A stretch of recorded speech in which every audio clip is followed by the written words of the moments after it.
নমস্কাৰ স্বাগতম জনাইছো আপোনালোকক আৰু ৰাজনীতিৰ বতৰ নিৰ্বাচনৰ বতৰ এই নিৰ্বাচনৰ বতৰত আমি নিৰ্বাচনক লৈ যেটো আলোচনা কৰি আছো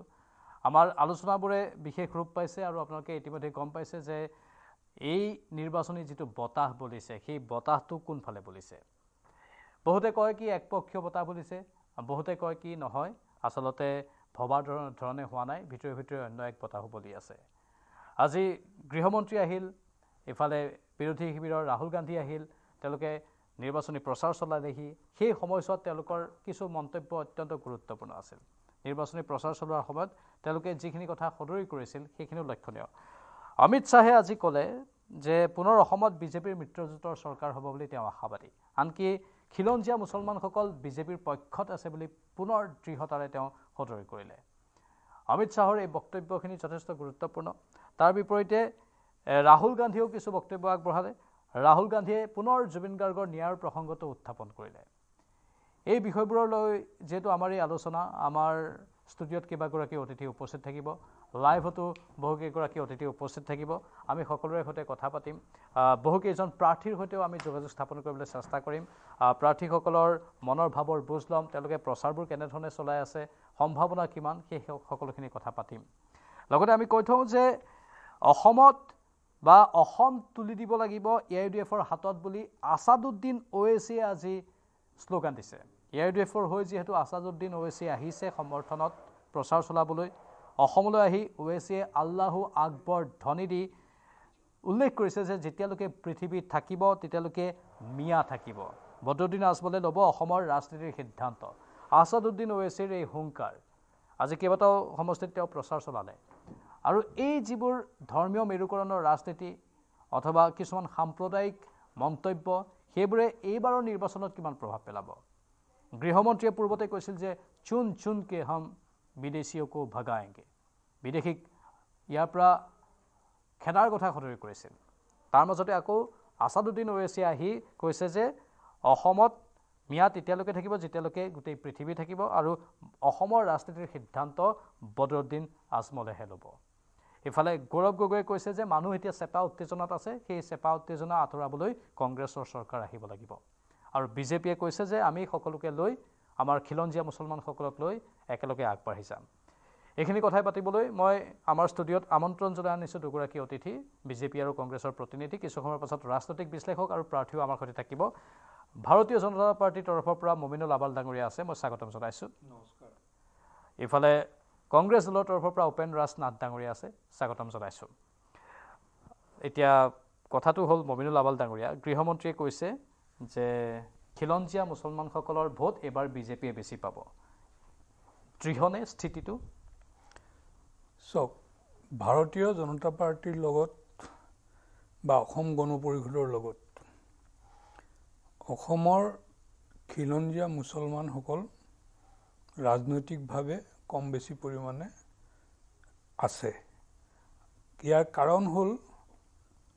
ভাৰতীয় জনতা পাৰ্টিয়ে হওক বা অসম গণ পৰিষদ দল হওক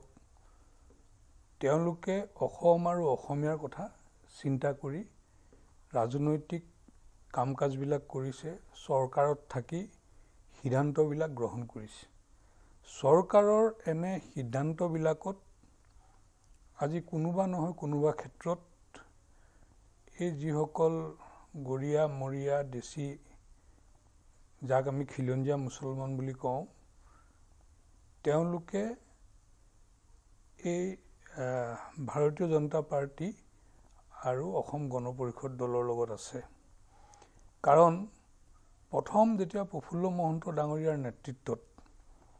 অসমত প্ৰথমখন চৰকাৰ হৈছিল 1985 চনত সেই প্ৰফুল্ল মহন্ত ডাঙৰীয়াৰ নেতৃত্বতে অসমত সুকীয়াকৈ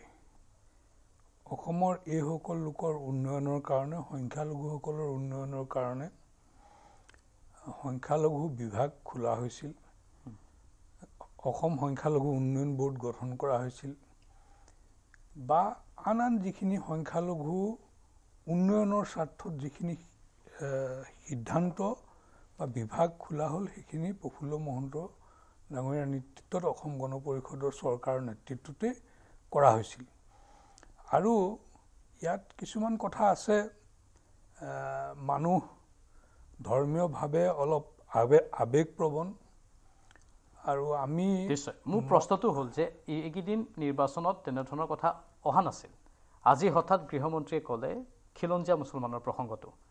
হঠাৎ তেওঁ কোৱাৰ কি যুক্তি থাকিব পাৰে মানে ক'ৰবাত আপোনালোকৰ অলপ ভয় বা ক'ৰবাত শংকা সৃষ্টি হৈছে নেকি নহয় চক সেয়েহে খিলঞ্জীয়া মুছলমানৰ প্ৰসংগটো আপোনালোকে টানি আনিব লগা হ'ল মই এই কথাটো এইকাৰণে ক'ব বিচাৰিছোঁ যে অসমত সংখ্যালঘু বা মুছলমানক লৈ এটা ৰাজনৈতিক মানে ৰাজনীতিৰ এটা মানে হট কেক নিচিনা আজি ধৰক অসম আন্দোলনৰ পিছৰ পৰা যিবিলাক নিৰ্বাচন হৈছে সেই নিৰ্বাচনবিলাকত ৰাজনৈতিক দলবিলাকৰ কাৰণে এটা হট কেক হৈছে 85ত যেতিয়া UMF হৈছিল তাৰ পিছত UDF হ'ল এতিয়া AUDFৰ হৈ আসাদুদ্দিন ওৱেইচি আহিছে আসাদুদ্দিন ওৱেইচি আহি তেওঁলোকে কৈছে যে বদৰুদ্দিন আজমলে অসমৰ ৰাজনীতিৰ সিদ্ধান্ত ল'বগৈ এটা সময়ত সেই কথাটোকে আৰু সেই সময়তে আকৌ আপোনালোকৰ কথাটোকে কৈছোঁ যে আচলতে এই যিবিলাক সিদ্ধান্ত পলিটিকেল সিদ্ধান্ত যিসকল সংখ্যালঘু লিডাৰে এনেকুৱা ধৰণৰ চিন্তাৰে আগবাঢ়ে সেইসকলৰ কাৰণেই আজি মই ভাবোঁ আটাইতকৈ যদি ক্ষতিগ্ৰস্ত হৈছে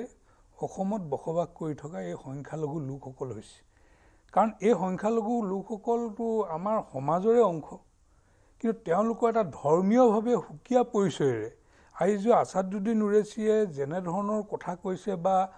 তাত ধৰ্মীয় যিখিনি শব্দ তেওঁ ব্যৱহাৰ কৰিছে নিৰ্বাচনী প্ৰচাৰত সেইটোৰ পৰা এইটো কথা স্পষ্ট হৈছে যে এই যে যিটো UDF দলটো আসাদুদ্দিন ওৱেইচিৰ মতে এটা একেবাৰে ধৰ্মীয় ৰাজনৈতিক দলত পৰিণত হৈছে আজি বদৰুদ্দিন আজমলৰ দলটো এতিয়া মৃত্যুমুখী যাত্ৰাত আছে এইবাৰ নিৰ্বাচনত তেওঁলোকৰ কেইজন MLA জিকে সেইটো এটা সন্দেহ কাৰণ মানুহ আজি সজাগ সচেতন হৈছে হয়তো অকল বদৰুদ্দিন আজমল তেওঁৰ ব্যক্তিগত মানে ব্যৱসায়ীৰ লগত যিসকল ব্যক্তিক তেওঁ নিয়োগ কৰি ৰাখিছে তেওঁলোকৰ পৰিয়ালখিনিৰে ভোট লৈ হয়তো তেখেতে এটা শক্তিশালী স্থিতি দেখাব পাৰিব নিশ্চয় কিন্তু মই ভাবোঁ যে আসাদুদ্দিন ওৱেইচি যে আহিছে আমাৰ অসমত এষাৰ কথা আছে নহয় মৰিবৰ সময়ত মকৰধ্বজ খোৱা বুলি এতিয়া মকৰধ্বজ হিচাপে বদৰুদ্দিন আজমলৰ কাৰণে এই আসাদুদ্দিন ওৱেইচি অহা নিচিনা মোৰ লাগে ঠিক আছে কিন্তু কংগ্ৰেছ দলৰ তৰফৰ পৰা আজি আকৌ এবাৰ আন কেতবোৰ বিষয় উত্থাপন কৰা হৈছে উপেন্দ্ৰ নাথ ডাঙৰীয়া ক'ৰবাত AUDFে যেনেধৰণৰ কুচকাৱাজবোৰ এতিয়া চলাইছে আসাদুদ্দিন ওৱেইচিক মাতি আনিছে আপোনালোকে মিত্ৰতা নকৰি ভুল কৰা যেন অনুভৱ হৈছে নেকি এতিয়া AUDFৰ সৈতে ধন্যবাদ প্ৰাঞ্জল ডাঙৰীয়া এই অনুষ্ঠানলৈ আমন্ত্ৰণ কৰাৰ কাৰণে আৰু আপোনালোকৰ নিউজ 18ৰ দৰ্শকক মই নমস্কাৰ জ্ঞাপন কৰিছোঁ চাওক অসমৰ ৰাইজে অসমখন হৈছে বিভিন্ন জাতি ধৰ্ম ভাষা নিৰ্বিশেষে সমূহ জনগোষ্ঠীয় ভাই ককাইসকলক লৈ আমাৰ যিখন বৰ অসম চাউলুং চুকাফাই বনাই থৈ গৈছে সেই অসমখনৰ প্ৰতিনিধিত্ব কৰে আমাৰ গৌৰৱ গগৈ ডাঙৰীয়া কংগ্ৰেছ দলে আৰু আমাৰ যিটো আপোনাৰ যিটো সংবিধানত লিখা আছে সেকুলাৰিজমৰ যিটো মানে প্ৰিএম্বলত লিখা আছে সেইটোৱে আমাৰ আত্মা গতিকে সেই আত্মাক সন্মান জনাই অসমতো আমাৰ ঠিক তেনেকুৱাই ইনক্লুসিভ আমি এটা জাতীয়তাবাদৰ কথা কৈ আছোঁ হয় বিদেশী সমস্যা আছে বিদেশী সমস্যাৰ কাৰণে আমি সমাধান পাইছোঁ NRC আমাৰ হাতত আছে কিন্তু NRCখন বিজেপিয়ে সম্পূৰ্ণ শুদ্ধ NRC আমাক নিদিলে 6 নং দফাৰ প্ৰতিবেদনৰ কাম তেওঁলোকে নকৰিলে বিজেপিয়ে চান্স পায় গতিকে এবাৰ 2026ত গৌৰৱ গগৈ ডাঙৰীয়াৰ নেতৃত্বত কংগ্ৰেছ লিড গভৰ্ণমেণ্ট আহি আছে এইটো আপুনি একদম দি মই কৈছোঁ এইটো লিখি ৰাখক চৰকাৰ হাতত কনফাৰ্ম কাৰণ অসমীয়া ৰাইজে এই ধৰ্মীয় ৰাজনীতি গোৰামী ৰাজনীতিৰ পৰা মুক্তি বিচাৰিছে ভয়মুক্ত এখন অসম বিচাৰিছে গতিকে বিজেপিয়ে বানপানী মুক্ত অসমৰ কথা কৈছিল তেওঁলোকে বান গৰাখহনীয়া সমস্যা সমাধান কৰিব নোৱাৰিলে বিদেশী মুক্ত অসমৰ কথা কৈছিল তেওঁলোকে এটা বিদেশী তেওঁলোকে খেদিব নোৱাৰিলে বিদেশী যি আমাৰ দাপুন যিখন NRC সেইখন আজি সুপ্ৰিম কোৰ্টত আছে 31 লাখ ৰেজিষ্টাৰ দিবনো আছে তেওঁলোকে সংস্থাপন দিব পৰা নাই গতিকে আমি ইস্তাহাৰত কি দিছোঁ এইবাৰ আমি ইস্তাহাৰত আমি 5টা গ্যাৰান্টি দিছোঁ 5টা গ্যাৰান্টিত আপুনি চাব যে আমাৰ প্ৰথম কি কৈছোঁ আমি যে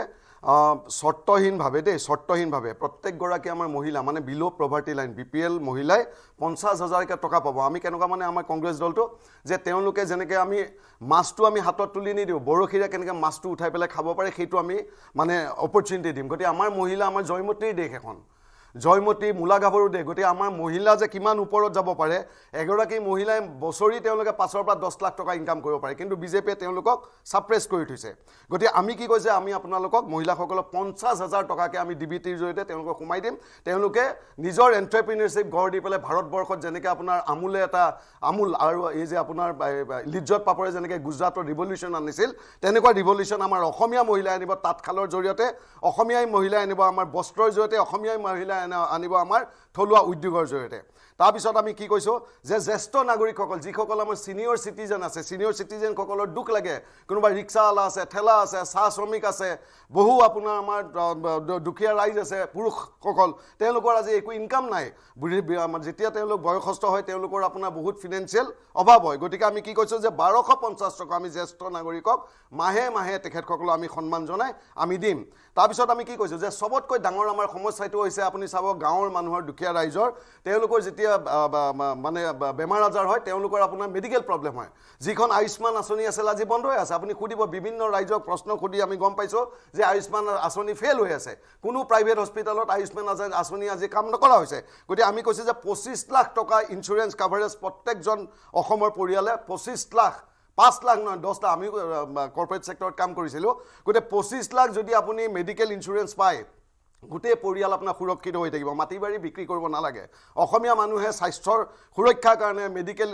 কাভাৰেজৰ কাৰণে তেওঁলোকে মাটি বাৰী বিক্ৰী কৰে কিন্তু সেই সমাধান আমি কংগ্ৰেছে দিম বুলি কৈছোঁ তাৰপিছত ভূমি অধিকাৰ দিম বুলি কৈছে যে 15 লাখ থলুৱা মানে আমাৰ মানুহক আমি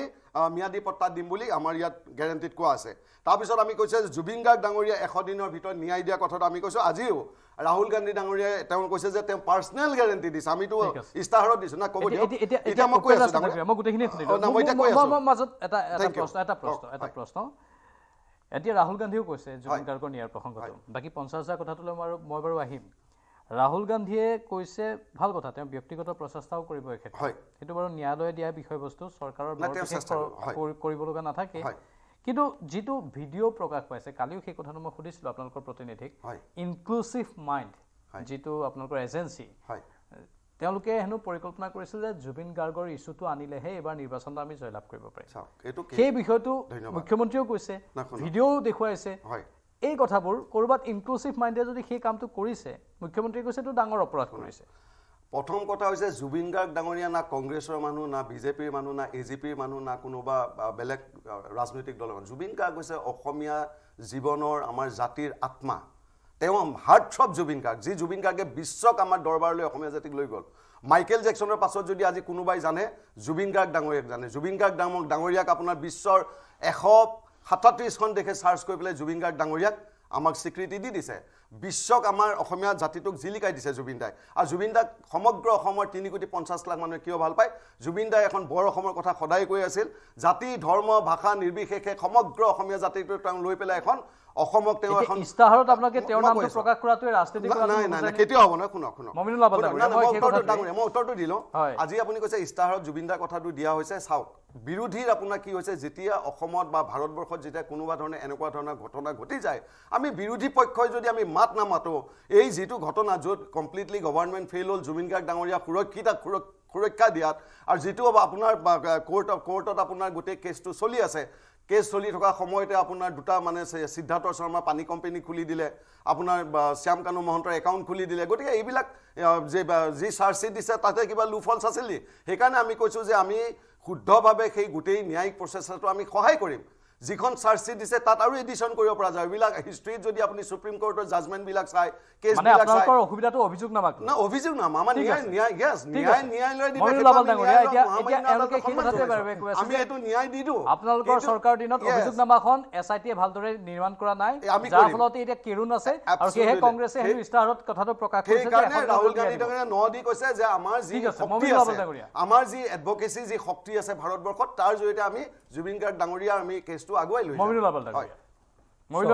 কি ক'ব এই ক্ষেত্ৰত চাওক মই বিশেষ একো নকওঁ কাৰণ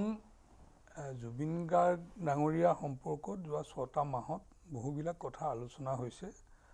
আৰু চৰকাৰৰ ফালৰ পৰা আইনগতভাৱে নীতি নিয়মৰ মাজেদি যিখিনি কৰিব লাগে তাত 100% চৰকাৰে কামখিনি দায়িত্বখিনি পালন কৰিছে আৰু বিৰোধী দল হিচাপে বা চৰকাৰত নথকা যিকোনো নাগৰিকে এই গোটেই কথাটোত নিজাববীয়াকৈ এটা নিজৰ ফালৰ পৰা চৰকাৰক সহায় কৰা বা জুবিন গাৰ্গৰ মৃত্যুৰ লগত জড়িত হোৱা দোষীয়ে শাস্তি পাবৰ কাৰণে তেওঁলোকে কৈছে SITত কেৰুণ আছে, SITৰ প্ৰতিবেদনত কেৰুণ আছে, কাৰণ ইহঁতৰ 11জন মানুহ এৰেষ্ট কৰা নাই, সেইটোৱে মেইন নহয়। এতিয়া চাওক, এতিয়া এই অভিযোগ প্ৰতি অভিযোগ এইবিলাক থাকিব, কিন্তু বিষয়টো এতিয়া ন্যায়ালয়ৰ ওচৰত আছে, ফাষ্ট ট্ৰেক আদালত হৈছে, গোটেই কথাখিনি আপত্তি বিপত্তি এতিয়াও যদি কাৰোবাৰ আছে সেইখিনি নিয়মমতে কৰিব পাৰিব, সেই কথাটোত মই নাযাওঁ। কিন্তু এটা কথা হ'ল কি যে কংগ্ৰেছক মই নিৰুৎসাহ বা কংগ্ৰেছক অসমৰ ৰাইজে সমূলনছে নাকচ কৰিব তেনেকুৱা কথা মই ক'ব নিবিচাৰোঁ। সেইটো তেওঁলোকে ৰাজনৈতিক দল হিচাপে তেওঁলোকে গেৰাণ্টি দিয়া বা তেওঁলোকৰ যিখিনি ক'বলগীয়া আছে সেইখিনি তেওঁলোকে নিশ্চয় ক'ব। কিন্তু মূল কথাটো হৈছে অসমৰ জনসাধাৰণে এই নিৰ্বাচনত সিদ্ধান্ত কি বিষয়ৰ ওপৰত চিন্তা কৰি ল'ব, সেইটো জনসাধাৰণৰ সম্পূৰ্ণ 100% জনসাধাৰণৰ এখতিয়াৰৰ ভিতৰত আছে। আৰু আপুনি চাব যে এতিয়া হয়তো নতুন চাম যিখিনি ভোটাৰ আছে তেওঁলোকে কংগ্ৰেছৰ আজি এটা দশক আগৰ যি শাসনকাল আছিল, সেই শাসনত যিটো অসমত পৰিৱেশ আছিল সকলো ক্ষেত্ৰতে, সামাজিকভাৱে হওক, ৰাজনৈতিকভাৱে হওক, চাকৰি বাকৰিৰ ক্ষেত্ৰতে হওক, সকলো ক্ষেত্ৰতে কংগ্ৰেছৰ দিনত ৰাইজে সেইকাৰণেই সেই যিখিনি ভ্ৰষ্টাচাৰ, অন্যায়, অত্যাচাৰ যিখিনি কংগ্ৰেছৰ দিনত হৈছিল সেইখিনি এতিয়া নতুন চামে সেইখিনি দেখা নাই, হয়তো শুনিছে। কিন্তু এতিয়া কথাটো হৈছে যে যোৱা 10 বছৰত ভাৰতীয় জনতা পাৰ্টীৰ নেতৃত্বত সকলো ক্ষেত্ৰতে যিখিনি কাম কাজ আগবঢ়াই লৈ যোৱা হৈছে, আমাৰ ভাষা, কৃষ্টি, সংস্কৃতি ৰক্ষাৰ ক্ষেত্ৰত মানে ৰাস্তা ঘাটৰ উন্নয়ন হৈছে, আপুনি ৰাস্তা ঘাটৰ কথাটো মই নকওঁৱেই, ৰাস্তা ঘাটৰ কথাটো নকওঁ, আমাৰ স্বাভিমানৰ লগত জড়িত থকা শংকৰদেৱ আবিৰ্ভাৱ ক্ষেত্ৰ হওক বা আমাৰ শ্বহীদ স্মাৰক ক্ষেত্ৰ হওক বা আমাৰ যিসকল খিলঞ্জীয়া লোকলে মাটিৰ পট্টা প্ৰদান কৰা হওক, এতিয়া কংগ্ৰেছে কয় যে 6 জনগোষ্ঠীৰ জনজাতিকৰণৰ বিষয়টো আপোনালোকে কেন্দ্ৰীয় চৰকাৰলৈ প্ৰেৰণ কৰিলে, এতিয়া মন্ত্ৰীগোটৰ বিশেষ মন্ত্ৰীগোট বনাই কেৱল হেঁচা দিয়াৰ কথা কৈছে আপোনালোকে সংকল্প পত্ৰত। মানে জনজাতিকৰণ একেবাৰে আপোনালোকে দি দিব পৰা নাই। অৱশ্যে কংগ্ৰেছৰ দিনতো সেইটো কৰিব পৰা নাছিল। কংগ্ৰেছে সেই অভিযোগবোৰ আনিছে যে ক'ৰবাত এটা টুপ দি থলে, কংগ্ৰেছে অভিযোগবিলাক আনিছে, কিন্তু কংগ্ৰেছে লগতে এই কথাটোও স্বীকাৰ কৰিব লাগে যে কংগ্ৰেছে যিবিলাক শক্তিক অসমত পৃষ্ঠপোষকতা কৰিছিল,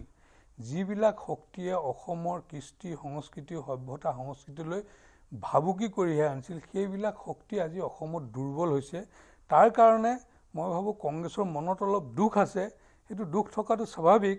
কিন্তু মই ভাবোঁ অসমৰ ৰাইজে সেইবিলাক কথা খুব সুন্দৰকৈ বিশ্লেষণ কৰিছে আৰু এইবাৰ নিৰ্বাচনৰ ফলাফলত আপোনালোকে চাব নিশ্চিতভাৱে মিত্ৰজোঁটৰ চৰকাৰ। এতিয়া আপোনালোকে অচিনাকি মানুহৰ কথা কয়, আপুনি এজন খিলঞ্জীয়া মুছলমান ব্যক্তি, এতিয়া কওকচোন কংগ্ৰেছৰ পৰা আপোনালোকৰ খিলঞ্জীয়া মুছলমানসকলে কি পাইছিল অত বছৰে? আৰু অচিনাকি বুলি কোৱা, আপোনালোকে অচিনাকি বুলি কোৱা সেই মানুহখিনিয়ে কি পাইছিল? এজনো অসমীয়া, আমাৰ যি মানে মুছলিম অসমীয়া, মই জীৱনত মই কিন্তু শব্দটো নকওঁ, মোৰ কাৰণে প্ৰত্যেকজনেই অসমীয়া। মই মমিনুল দা, মই শব্দটো ক'লে মই কান্দো নোলায়, মই নোৱাৰোঁ। মানে মই কৈছোঁ যে মমিনুল দা কৈছোঁ যে মমিনুল দাই আজি বহু বছৰ ধৰি বিজেপি দলৰ লগত লাগি আছে। এইজন খিলঞ্জীয়া অসমীয়া দাদা টিকেট পাইছে নেকি? MLA বনাইছে। এজন খিলঞ্জীয়া মুছলমান ভাই ককাইক টিকেট দিয়া নাই, MLA নাই, এজন মন্ত্ৰী নাই। সেইটো অন্তৰে সেই জাতিটো আমাৰ এই গৰীয়া মৰিয়া দুখ লাগে। কংগ্ৰেছৰ দিনত কি পাইছিল, বিজেপিৰ দিনত কি পাইছিল খিলঞ্জীয়া মুছলমান? খিলঞ্জীয়া মুছলমানে কংগ্ৰেছৰ দিনত টিকট পোৱাটো দূৰৰ কথা, সন্মানটোও পোৱা নাছিল। ৰকিবুল হুছেইন ডাঙৰীয়া খিলঞ্জীয়া মুছলমান নহয়, আপুনি ভুল নকৰিব। চাওক, ৰকিবুল হুছেইন ডাঙৰীয়া হ'ল ঢাকায়া মুছলমান, তেওঁ অসমীয়া মুছলমান নহয়, সেইটো আপোনালোকে ভুল নকৰিব। আজি কংগ্ৰেছত যিসকলক টিকেট দিছে তাত এজনো খিলঞ্জীয়া মুছলমান নাই, গৰীয়া মৰিয়া দেশী তাত কোনো নাই। কোনজন আছে আপুনি ক'ব পাৰিব নেকি? নোৱাৰে নহয়, এজনো নাই। কংগ্ৰেছে সেই পূৰ্ববংগীয় মুছলমানসকলকে বৰপীৰা পাৰি দিছিল তেওঁলোকৰ মাজৰ পৰাই তেওঁলোকে মন্ত্ৰী MLA বনাই অসম নিয়ন্ত্ৰণ কৰিবলৈ তেওঁলোকে পৰিকল্পনা কৰি আছিল। আজি মই স্পষ্টভাৱে কৈছোঁ, ৰকিবুল হুছেইন ডাঙৰীয়া অসমীয়া মুছলমান নহয়, তেওঁ গৰীয়া মুছলমান নহয়। মই এইটো বহুত বছৰ আগৰ পৰা কৈ আছোঁ। ঠিক আছে, এই কথাখিনি আধৰুৱাকৈ এৰিছোঁ উপেন ৰাজনাথ। এইখিনি কথা মই আধৰুৱাকৈ এৰিছোঁ কাৰণ এজন প্ৰাৰ্থী আমাৰ সৈতে আছে আৰু ব্যস্ততাৰে ভৰা সময় প্ৰাৰ্থীসকলৰ, তাৰ মাজতে আমাৰ বাবে সময় উলিয়াইছে। মই স্বাগতম জনাব বিচাৰিছোঁ গোলাঘাটৰ কংগ্ৰেছ দলৰ প্ৰাৰ্থী বিতুপন শইকীয়া ডাঙৰীয়াক। বিতুপন শইকীয়া ডাঙৰীয়া, আপোনাক স্বাগতম। আৰু প্ৰশ্নটো হ'ল এনেধৰণৰ যে বিজেপিৰ ৰাষ্ট্ৰবাদ আৰু কংগ্ৰেছৰ ধৰ্ম নিৰপেক্ষতা, এই দুই বিপৰীত ধাৰাৰ মাজত আপুনি নিজক কেনেকৈ খাপ খুৱাবলৈ সক্ষম হৈছে? আপুনি নিজেও বিজেপিতে আছিল, তেতিয়া কংগ্ৰেছত আহিছে, আপোনাৰ কথাখিনি অলপ জানিব বিচাৰিছোঁ। না চাওক, আমি ৰাষ্ট্ৰবাদৰ কথা নিশ্চিতভাৱে সকলোৱে কওঁ, কাৰণ ভাৰতীয় সংবিধানখন যেতিয়া আমি মানো তেতিয়াহ'লে ৰাষ্ট্ৰবাদৰ কথা ক'বই লাগিব। কিন্তু ৰাষ্ট্ৰবাদ থাকিলেও আমি কেৱল কোনোবা হিন্দু মুছলমান কৰি আমাৰ যিটো শান্তি সম্প্ৰীতি বিঘ্নিত ঘটাই আমি উন্নয়নৰ ফালে পিঠি দি আমি যদি দৌৰি থাকোঁ তেতিয়াহ'লে আমি কেতিয়াও ৰাষ্ট্ৰৰ সপক্ষে চিন্তা কৰাটো নুবুজাব। দ্বিতীয়তে আমি প্ৰত্যেক দলৰ ব্যক্তি আমিতো ভাবোঁ যে আমাৰ এটা শ্লোগান আছে, প্ৰথমতে ৰাষ্ট্ৰ, দ্বিতীয় দল, তৃতীয় ব্যক্তি। গতিকে বহু দলৰ মানুহে এইটো ভাবে যে হিন্দু মুছলমান কৰিলেই আমি আমাৰ দলটোক ত্যাগৰ দৃষ্টিভংগীৰে আগুৱাই লৈ যোৱাটো হ'ব বা ৰাষ্ট্ৰখন বাচি উঠিব। সেই কথাটো নহয়। আমি সকলোকে লৈ সকলো শ্ৰেণীৰ নাগৰিক সমদৃষ্টিৰে চাই সকলোৰে সম উন্নয়ন আৰু সকলোৰে অধিকাৰ দিবৰ কাৰণে আমি কাম কৰিছোঁ। সেইকাৰণে কংগ্ৰেছ বিজেপি বুলি কথা নাই, আমি কংগ্ৰেছৰ যিখন কংগ্ৰেছ নামৰ জাতীয় কংগ্ৰেছৰ যিটো মঞ্চ, গোটেই সমগ্ৰ ভাৰতবাসীৰ যি জাতীয় সত্তা ব্ৰিটিছক খেদাই পৰাধীনতাৰ শিকলি ছিঙি আমাক স্বাধীনতাৰ সোৱাদ দিলে, সেই দুখীয়া ভাৰতবৰ্ষৰ পৰা আধুনিক ভাৰত নিৰ্মাণ কৰা সেই দলটোক লগত থাকি মই কেতিয়াও বেয়া পোৱা নাই। নেতৃত্ব আহে যায়, কিন্তু এই দলৰ যিটো জাতীয় সত্তা, সেই সত্তাটো চিন্তাধাৰা ভাৰতীয় জনসাধাৰণক আগত লৈ কাম কৰা যিটো সকলোকে সন্মান দিয়া অধিকাৰ দিয়া যিটো ছিষ্টেম, এই ছিষ্টেমটোৰ লগত থাকি মই কেতিয়াও বেয়া পোৱা নাই, ভাল পাইছোঁ। আৰু সেইকাৰণে আমি যোৱা দিনবিলাকৰ দুখ সুখৰ কথা নেপাতি আগলৈ আমি কি কৰিম, ভাৰতীয় জনসাধাৰণৰ হৈ কি কৰিম, আমি বিশ্বৰ লগত ভাৰতবৰ্ষক আগুৱাই লৈ যোৱা বা অসমক গোটেই সমগ্ৰ ভাৰতবৰ্ষখনৰ লগত সমানে খোজ কঢ়োৱাৰ যিটো সিদ্ধান্ত, সেই সিদ্ধান্তত কাম কৰিছোঁ। সেইকাৰণে আমি বহু কথাই নেদেখোঁ, আমি কেৱল উন্নয়নৰ দিশে অসমীয়া জাতিৰ নিৰাপত্তা থকা এখন অসম দিবৰ কাৰণে চেষ্টা কৰিছোঁ। আমি সেইকাৰণে আমি এই মঞ্চত থাকি ভাল পাই কাম কৰি আছোঁ। ঠিক আছে বাৰু, আপুনি বিজেপিৰ এটা সময় ভিতৰৰ মানুহ আছিল আৰু আপুনি বিজেপিৰ বহু কথা জানে, ভিতৰুৱা কথাও জানে। এনেকুৱা কি ব্যৰ্থতা আপুনি উদগাই দিব এই মুহূৰ্তত বিজেপিৰ, যাৰ ফলত আপোনাৰ ফালে মানুহ লাভৱান হ'ব লাগে বুলি আপুনি ভাবে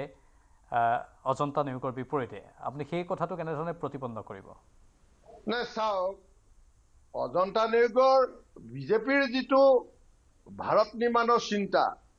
অটল বিহাৰী বাজপেয়ী ডাঙৰীয়াৰ যি সিদ্ধান্ত আৰু চিন্তা আছিল, সেই চিন্তা আৰু সিদ্ধান্ত আজি ভাৰতীয় মানে হয়তো ময়ো অন্যথা নহয়। কিন্তু আজিৰ ভাৰতীয় জনতা পাৰ্টী অসম প্ৰদেশৰ যিবিলাক নেতা নেত্ৰী হ'ল, সেইবিলাকতো ভাৰতীয় জনতা পাৰ্টীৰ যি সিদ্ধান্তৰ ওচৰত থকা মানুহ নহয় বা তেওঁলোকে সেই মহান চিন্তা কৰা ব্যক্তি কোনো নাই। এসময়ত আমাৰ দলত বেয়া কাম কৰি কংগ্ৰেছক সমূলঞ্চে ধ্বংস কৰি নিজকে ধোঁৱা তুলসী পাত বুলি কোৱা মানুহবিলাকে এতিয়া বিজেপিত আছে। কাৰণ বিজেপি এতিয়া এনেকুৱা এটা ৱাশ্বিং মেচিনলৈ ৰূপান্তৰ ঘটিল। কংগ্ৰেছত বেয়া মানুহ কাম কৰা, কংগ্ৰেছ ধ্বংস কৰা মানুহবোৰকে মাতি মাতি নি তেওঁলোকৰ ৱাশ্বিং মেচিনত ধুই পেলাই পবিত্ৰ বিজেপিলৈ আমি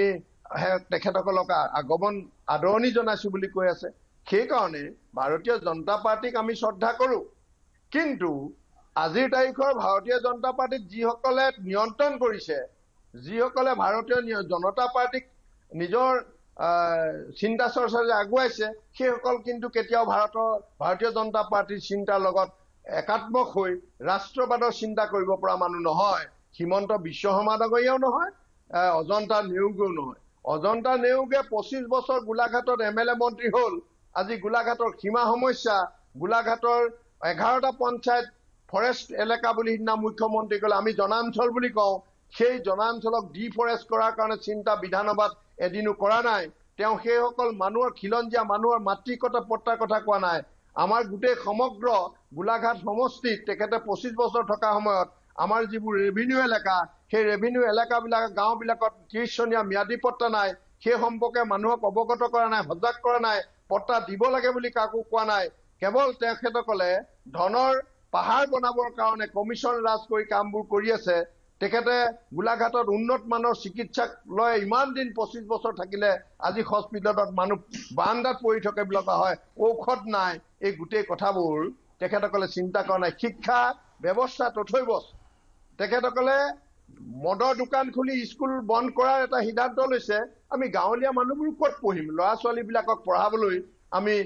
প্ৰাইভেট স্কুললৈ নিব নোৱাৰো। স্কুল নাইকিয়া হৈ গ'ল। দ্বিতীয়তে প্ৰাইভেট স্কুলৰ যিটো টিফিন দিব লাগে, সেই টিফিনৰ কাৰণে প্ৰত্যেকজন দুখীয়া মানুহৰ এঘৰত এটা হাজিৰা কৰি গোটেই জীৱন চলাই, সংসাৰখন চলাই। এই সংসাৰ হাজিৰা কৰি চলোৱা মানুহবিলাকে মাকে বিতুপন শইকীয়া ডাঙৰীয়া, এটা প্ৰশ্ন, বিজেপিত থাকোঁতে আপুনি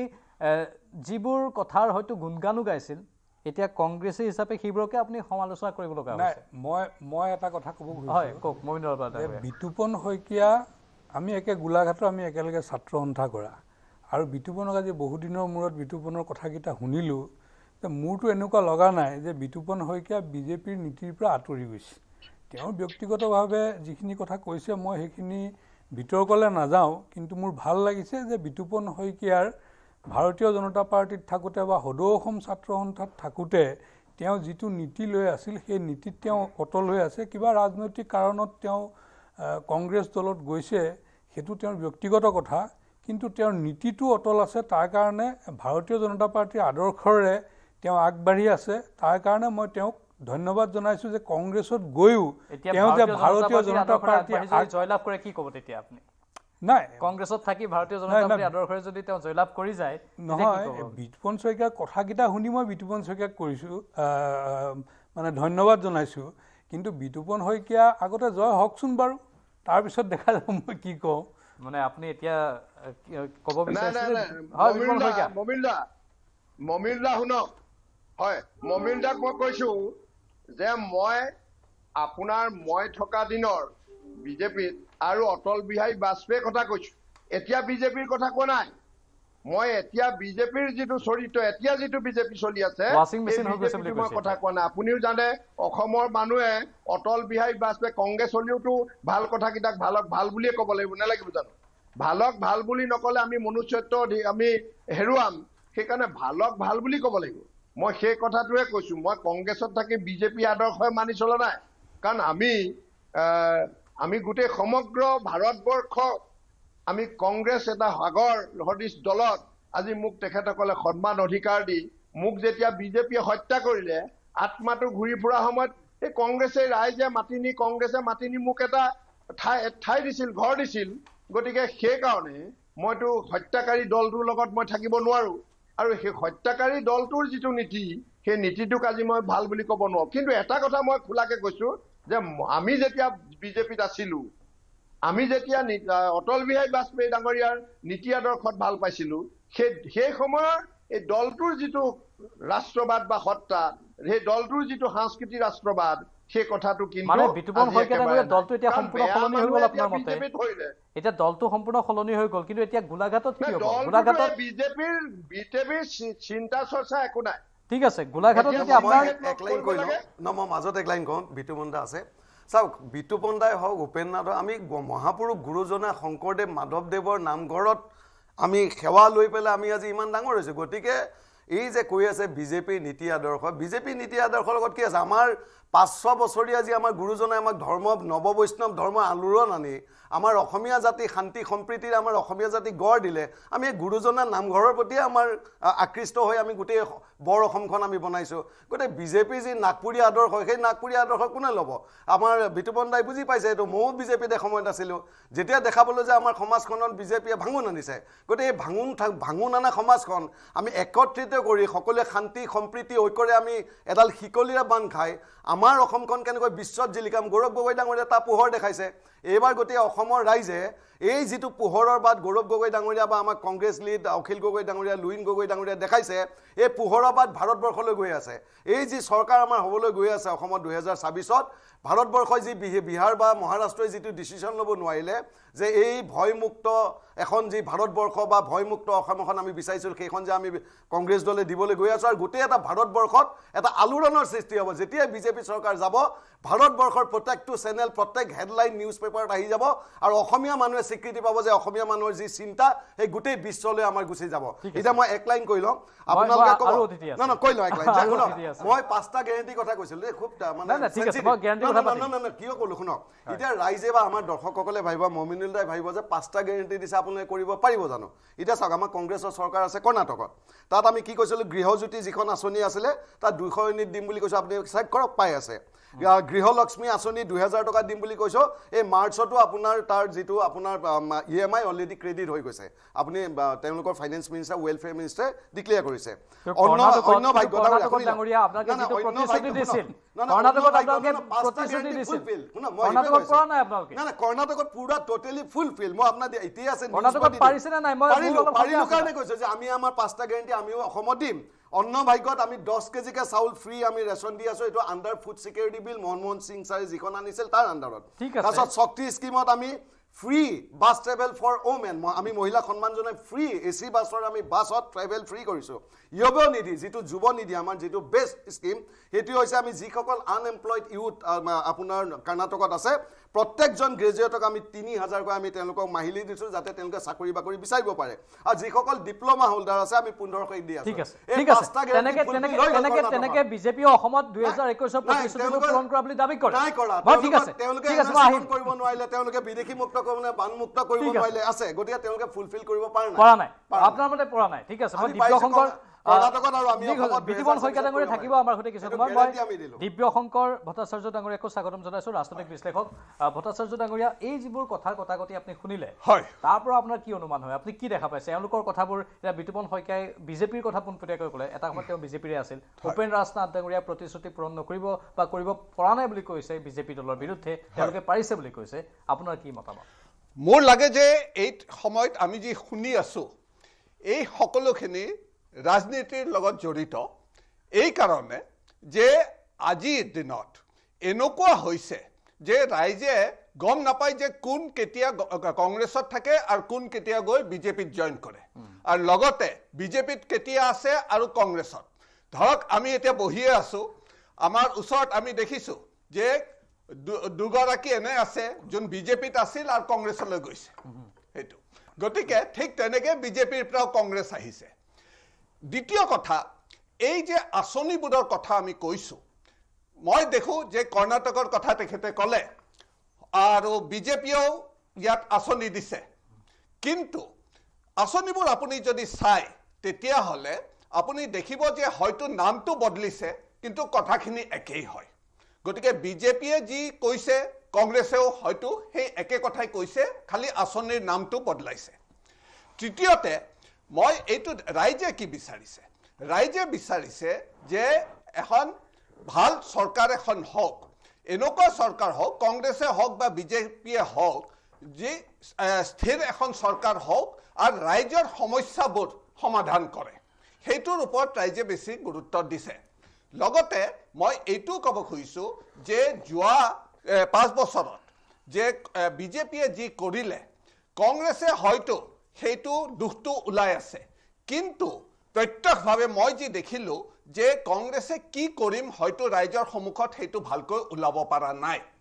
আৰু চতুৰ্থত মই এইটো ক'ব খুজিছোঁ যে এইবাৰ আমি যে ৰাজনীতিৰ বা এই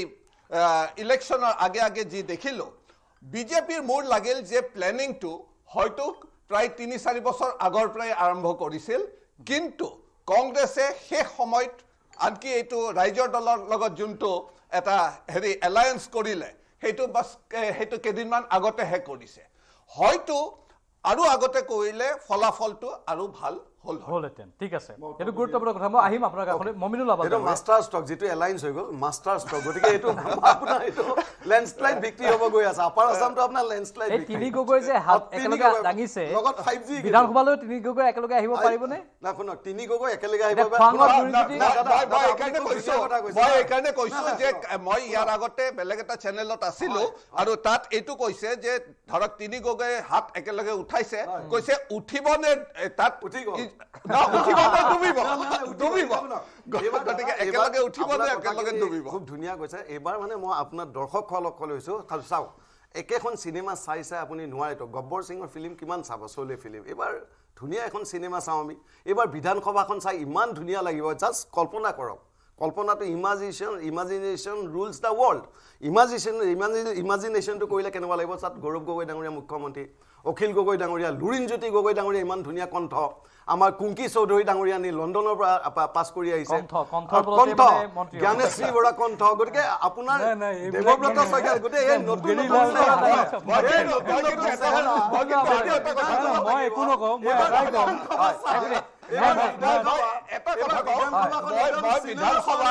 এইটো ভাল পালো হয় যদি আপুনি থাকিলে হয়। মই এইবিলাক নকওঁ। উপেন ৰাজ ডাঙৰীয়া অকণ শুনক, ভোট দিব ৰাইজে 9 তাৰিখে ইলেকশ্যন আছে। অসমৰ সকলো শ্ৰেণীৰ ৰাইজে ইয়াত মানে গণতন্ত্ৰৰ যিটো উৎসৱ, এই উৎসৱটোত সকলোৰে 100% অংশগ্ৰহণটো আমি বিচাৰিছোঁ। আৰু নিশ্চিতভাৱে ৰাইজৰ মতামতৰ ওপৰত 4 মে'ত যিটো ৰিজাল্ট আহিব, তাত উপেন ৰাজ ডাঙৰীয়াই যি ধৰণে কথা কৈছে, ৰাইজে আগতে কিবা মুগেৰিলাল কি হাচিন চাপনা বুলি ভাবিব। মানে ইমান অত্যাচাৰী নহ'ব, অন্ততঃ ৰিজাল্টটো দিব দিয়ক। ৰাইজৰ মতামতটো 2021তো হৈছিল, হোটেল ৰাজনীতি হৈছিল, 2021তো হৈছিল। বা চুপাৰ ভাড়া কৰি আপোনালোকে হোটেলত এলায়েন্সটো নাছিল 2021 এলায়েন্স নাছিল। মহাজোঁটটো মহাজত হৈ গ'ল। এতিয়া মানুহে আশা কৰাটো, কল্পনা কৰাটো, মই কেতিয়াও এইটো সপোন দেখাটো মানুহক বাধা দিব নাপায়। আপুনি সপোন চাই আপুনি সন্তুষ্টি লাভ কৰি আছে, আপুনি সন্তুষ্টি লাভ কৰক, আপুনি সপোন বিক্ৰী কৰক, তাত কোনো আপত্তি নাই। কিন্তু যিটো প্ৰেক্টিকেল কথা, যিটো ফিল্ডত যিটো হৈছে, ফিল্ডত মানুহে আজি অসমৰ জনসাধাৰণে কেৱল, মই ভাবোঁ কেৱল এই হিতাধিকাৰী আঁচনি চাই, হিতাধিকাৰী আঁচনিৰ হিতাধিকাৰী হৈ ভাৰতীয় জনতা পাৰ্টীক 100% সমৰ্থন নিদিয়ে। ভাৰতীয় জনতা পাৰ্টীক সমৰ্থন দিব আমাৰ যিখিনি কাম কাজ, আজি 227 কোটি টকা ব্যয় কৰি যিটো শংকৰদেৱ আবিৰ্ভাৱ ক্ষেত্ৰ যিটো নিৰ্মাণ কৰা হ'ল, আজি অসম আন্দোলনৰ শ্বহীদসকলৰ প্ৰতি সন্মান জনাই মানে প্ৰায় 170 কোটি টকা খৰচ কৰি শ্বহীদ স্মাৰক ক্ষেত্ৰ নিৰ্মাণ কৰা হ'ল। ঠিক আছে ডাঙৰীয়া, সেইখিনি ঠিকে আছে। মই বেছি সময় নাপাম, সেইকাৰণে মই ঠিক আছে। জীৱন ধাৰণৰ যিবোৰ আমাৰ সাধাৰণ জনতাৰ জীৱন ধাৰণৰ যিখিনি প্ৰণালী আছে, সেইখিনিৰ কিমান উন্নতি হ'ল তাক লৈ প্ৰশ্ন।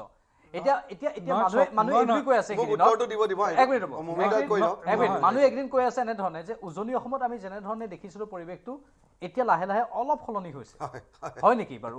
মমিনুল আবাল ডাঙৰীয়া? উজনিত কৰবাত কিবা বতাহটো বিপৰীতে বলিছে নেকি? নহয়, চক ৰাজনীতিটো কৰিবই। এতিয়া এটা কথা অপ্ৰিয় হ'লেও মই কম, মই কাকো ব্যক্তিগতভাৱে কোনো ৰাজনৈতিক নেতাক মই সমালোচনা কৰিব নিবিচাৰোঁ, কিন্তু অখিল গগৈ ডাঙৰীয়াই আজি 3-4 দিনমানৰ আগতে হয়তো কৈছিল যে এনেকুৱা ধৰণৰ কৈছে যে অসমখনক তেওঁ উজনি নামনিৰ মাজত ৰাজনীতিৰ ক্ষেত্ৰলৈ আনি ভাগ কৰিবলৈ বিচাৰিছে। অখিল গগৈয়ে কৈছে যে উজনি অসমৰ মানুহ এজন উজনিৰ মুখ্যমন্ত্ৰী পাবৰ কাৰণে মানে উত্ৰাউল হৈ আছে। আমি অসমৰ মুখ্যমন্ত্ৰী লাগে, আমাকতো উজনিৰ মুখ্যমন্ত্ৰী বুলি কথা নাই। যে অখিল গগৈ ডাঙৰীয়াই এই কথাটোৰ দ্বাৰা উজনিৰ এটা সেন্টিমেন্ট ড্ৰ কৰি মানুহৰ উজনি আৰু নামনিৰ মানুহৰ মাজত এটা বিভেদৰ এডাল আঁচ টানিবৰ কাৰণে চেষ্টা কৰিছে। মই কথাটো নকওঁ বুলি ভাবিছিলোঁ, কিন্তু ক'লোঁ কাৰণ পেপাৰতো দেখিছোঁ, এটা মানে অখিল গগৈ ডাঙৰীয়াৰ সেই বক্তব্য পেপাৰতো আহিছে। গতিকে এনেকুৱা কথা বতৰাবিলাকে মানে মানুহৰ মাজত, কাৰণ আজি সেই কথা বতৰাবোৰৰ জৰিয়তে উজনি অসমত পৰিস্থিতিটো অলপ বেলেগ হৈ গৈছে নেকি বাৰু? নহয়, চক মানে ক'ৰবাত মানুহৰ আৱেগত যিটো চোৱাৰ এটা কৌশল, সেইটো তেওঁলোকে সক্ষম হৈছে নেকি বাৰু বিৰোধীয়ে? নহয়, সেইটো আমি আজিৰ দিনত আমি অস্বীকাৰ কৰিম আৰু সেইটো সম্ভৱ নহয় কাৰণ আজি অসমৰ ৰাইজে ভাৰতীয় জনতা পাৰ্টিৰ মিত্ৰজোঁটৰ চৰকাৰ বিচাৰে আৰু মুখ্যমন্ত্ৰী হিচাপে নিশ্চিতভাৱে সেই দলে সিদ্ধান্ত ল'ব যে মুখ্যমন্ত্ৰী কোন হ'ব সেইটো মানে সলনি হৈ যাব পাৰে নেকি আচ্ছা ঠিক আছে মই আহিম দাদাই মানে অখিল গগৈ ডাঙৰীয়া কথা ক'লেতো শুনক সমগ্ৰ অসমবাসী ৰাইজে গৌৰৱ গগৈ ডাঙৰীয়া মুখ্যমন্ত্ৰী বিচাৰিছে বনাব এতিয়া শুনক অখিল গগৈ যদি ক'লেহেঁতেন গৌৰৱ গগৈ মুখ্যমন্ত্ৰী বনাব খুজিছে 78,438 স্কুৱেৰ কিলোমিটাৰ আমাৰ আই মাতৃভূমি শুনক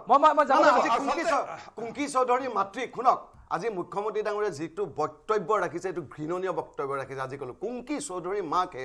কি খাই সেইটো কথা কৈছে আপুনি ভাবি চাওক কিমান বেয়া লগা কথা কুংকি চৌধুৰীৰ মাতৃ তেওঁ কৈছে যে মোৰ দেউতা মোৰ আজু ককাই ভাৰতৰ সংবিধানৰ স্বাক্ষৰকাৰী আছিল আপুনি ভাবি চাওক কুংকি চৌধুৰীৰ ককাও আজু চৌধুৰীয়ে প্ৰতিক্ৰিয়া প্ৰকাশ কৰিছে গতিকে কিমান লজ্জাজনক কথা এগৰাকী মুখ্যমন্ত্ৰী অন্তিমটো প্ৰশ্ন উজনি অসমৰ যেহেতু পৰিৱেশ কৰবাত বিধানসভাত আহি আছে ডাঙৰীয়া ৰ'ব বিতুপন শইকীয়া অন্তিমটো প্ৰশ্ন আপোনালৈ উজনি অসমৰ পৰিৱেশ অলপ মুডটো বেলেগ হোৱা বুলি বিভিন্নজনে বিশেষকৈ কংগ্ৰেছে দাবী কৰিছে অখিল গগৈ দাবী কৰিছে তাৰ মাজতে গোলাঘাটৰ প্ৰশ্নটো গোলাঘাটত আপোনাৰ ব্যক্তিগত জনপ্ৰিয়তা বেছি নে দলীয় স্থিতি সেইটোও চাব লাগিব বিজেপিৰ ভোট বেংকৰ কিমান শতাংশ আপুনি আপোনালোকৰ ফালে টানিবলৈ সক্ষম হ'ম বুলি ভাবিছে চমুকৈ ক'ব নাই চাওক প্ৰথমতে মমিনদাৰ কথা এটা কৈ লওঁ মমিনদাৰ লগত ব্যক্তিগতভাৱে মোৰ ভাল তেখেতে কৈছে যে অসমৰ উন্নয়নক চাই বিজেপিক ভোট দিব আজিৰ তাৰিখত বিজেপি যিসকল প্ৰাৰ্থীত্ব পাইছে তেখেতসকলে ভোট বিচাৰিছে ভোট বিচৰা ঘৰে ঘৰে যোৱাতকে তেখেতসকলে এই অৰুণোদয় দিয়া মাইকী মানুহবোৰক মাতিছে লাখপতি বাইদেউ হোৱা 10,000 পোৱাবোৰক মাতিছে তেখেতসকলে ঘৰ দিছো বুলি মাতিছে তেখেতসকলে মিটিঙলৈ নাহিলে ভোট নিদিলে ঘৰে ঘৰে ভোট বিচাৰি নিদিলে ছেকেণ্ড কিস্তি নাপাব বুলি কৈছে এই কথাবোৰ আশা কৰ্মীক 1,000 দিছে তেওঁলোকে অংগনবাদী কৰ্মীক মাতি নি বেআইনীভাৱে 1,000 দিছে এইবোৰ যদি উন্নয়নে হ'লহেঁতেন তেতিয়াহ'লে তেখেতসকলে এইবোৰ কৰিব নালাগিলেহেঁতেন তেখেতসকলে বসুন্ধৰা 123 জৰিয়তে কৈছে যে আমাৰ অসমীয়া মানুহ খিলঞ্জীয়া মানুহক মাতি দিম কিন্তু যিমান আবেদন এই বসুন্ধৰাত আবেদন হ'ল তাৰে 85% বাতিল হ'ল এইবিলাক মানে তেওঁলোকে কৰিব নোৱাৰিলে কেৱল 15% আবেদন আমি গ্ৰহণ যোগ্যতা আছে বুলি ক'লে গতিকে বাকীবোৰ খাৰিজ হোৱা মানুহবোৰে তেখেতসকলক কেতিয়াও বৰপিয়া পাৰি নিদিয়ে এই আপাৰ আছামৰ মানুহে ভাৰতীয় জনতা পাৰ্টিৰ মূল্যবৃদ্ধিৰ যোগেদি 18% GST 28% GSTৰ জৰিয়তে যিটো কেঁকুৰা চেপা দিছে তাৰ বিৰুদ্ধে ভোট দিব আৰু অসমৰ নিৰাপত্তা থকা এখন অসম আমি যাতে অসমৰ ভূমিপুত্ৰসকলে আমি ইয়াতে জীয়াই থকাৰ সংস্কৃতি ৰক্ষা কৰা বিকাশ হোৱা অৰ্থনৈতিকভাৱে স্বাৱলম্বী হ'ব পৰাকে আমাৰ উঠি অহা প্ৰজন্ম আমি যাতে নিৰাপত্তা থকা এডোখৰ ঠাইত থৈ যাব সেইকাৰণে ভোট দিব 6 জনগোষ্ঠীক 100 দিনৰ ভিতৰত জনজাতি কৰিম বুলি কৈছিলে তেখেতসকলে নিদিলে সেইকাৰণে ভোট দিব তেখেতসকলে বাগানৰ 300 বহুত বিন্দু আছে যিকেইটা বিন্দুৰ ওপৰত আপুনি আলোকপাত কৰিছে কিন্তু আপুনি কংগ্ৰেছৰ কিমান ভোট গতিকে ক্ষমা কৰিব বিজেপিৰ কিমান ভোট ডাইভাৰ্ট কৰিব পাৰিব বিতুপন শইকীয়া ডাঙৰীয়া বিজেপিৰ কিমান ভোট ডাইভাৰ্ট কৰিব পাৰিব আমি এতিয়া সংখ্যাটো কৈ দিব নোৱাৰো হয় মই সংখ্যাটো কৈ দিব নোৱাৰো কিন্তু গোলাঘাটত মানুহক সন্মান নকৰা মৰম শ্ৰদ্ধা নকৰা প্ৰতিনিধি এগৰাকী 25 বছৰ শাসন আৰু শোষণ কৰিলে বিজেপিয়ে তেখেতসকলে যিসকলে চাইকেল মাৰি কাণত মোনালৈ নোখোৱা নোবোৱাকে বিজেপি কৰি বিজেপি এটা ব্যৱস্থা প্ৰস্তুত কৰিছিল সেইসকলক আজি অসন্মান কৰি লগত অহা চিকৰা কেইটাক সকলো সৰ্বস্ব দি ব্লক কেইটা লিজত দি সকলো বিজেপিক নাচত কৰাৰ কাৰণে বিজেপিয়ে ভোট দিব গতিকে মই সেই ক্ষেত্ৰত বিশ্বাসী যে মই ধন্যবাদ জনাইছো এয়া প্ৰতিগৰাকী প্ৰাৰ্থীৰে এনেধৰণৰ কথা আমি এইকেইদিন শুনিবলৈ পাই আছো মন কৰিবলগীয়া হৈছে যুঁজখন আকৰ্ষণীয় হৈছে আমাৰ সময় সমাপ্ত হৈছে আমি সময় সমাপ্ত হৈছে অসমৰ SDI স্থান আমাৰ মুমিনুল্লাহ আছে 28 নম্বৰত আছে SDI যিটো আপোনাৰ ইকনমিক আপোনাৰ ডেভেলপমেন্টৰ টুল আৰু কৰ্ণাটকত পাৰ কেপিটা ইনকাম 4 লাখ টকা অসমত মাত্ৰ 1.5 লাখ টকা আৰু মাত্ৰ আমাৰ অসমৰ GSDP 4.5 লাখ টকা ৰাইজে বিচাৰ কৰিব সকলো বিজেপি চৰকাৰ ৰাইজে সকলো চাব আমি ৰাইজলৈ এৰিছো বিদায় লৈছো নমস্কাৰ